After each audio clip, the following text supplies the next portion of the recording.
পিছিয়ে তো গেছি সেদিন, যেদিন ছেলের মেধাকে হাঁটতে দেখেছিলাম শুধুমাত্র একটা কাস্ট সার্টিফিকেট ছিল না বলে।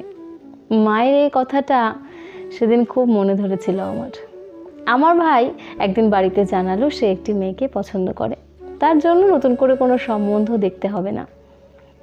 মেয়েটি বেশ ভালো, কিন্তু শিডিউল কাস্ট। এই নিয়ে রোজ অশান্তি। একদিন মাকে বললাম, আজকাল কেউ এসব মানে নাকি? আজকের দিনে এইসব নিয়ে পড়ে আছো মানে তুমি অনেক পিছিয়ে। অবশেষে মা রাজি হলো।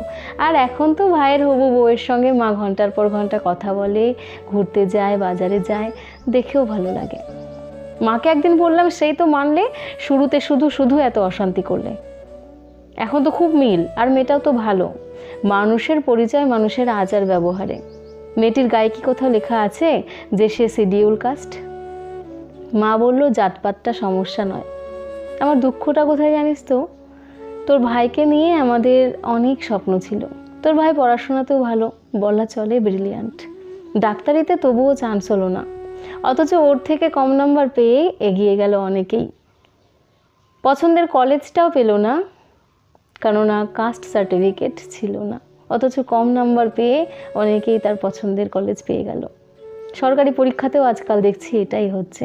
কত গরিব ঘরের ছেলে মেয়েরা ভালো রেজাল্ট করে বসে আছে। মাঝখানে প্রাচীর হয়ে দাঁড়িয়েছে এই জাতপাত। তোদের বাবা কত কষ্ট করে তোদের বড় করেছে। তোর ভাই এখন বেসরকারি চাকরি করছে, বেতন ভালো। আর ভালোবাসার তো কোনো জাতপাত হয় না।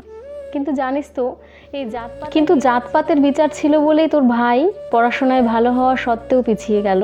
না পেলো পছন্দের কলেজ, না পেলো ভালো চাকরি, সব দিক থেকে ও পিছিয়ে তো গেছি সেদিন, যেদিন ছেলের মেধাকে হাঁটতে দেখেছিলাম শুধু কাস্ট সার্টিফিকেট দিতে পারিনি বলে। কম নাম্বার এগিয়ে গিয়েছিল কাস্ট সার্টিফিকেটের জোরে।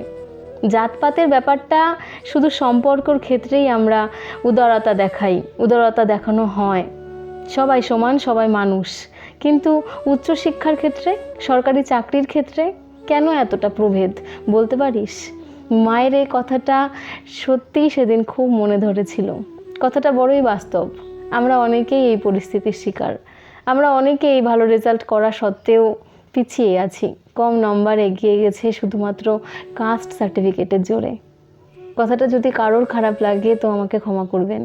কথাটা সত্যিই মেনে নেওয়ার মতো।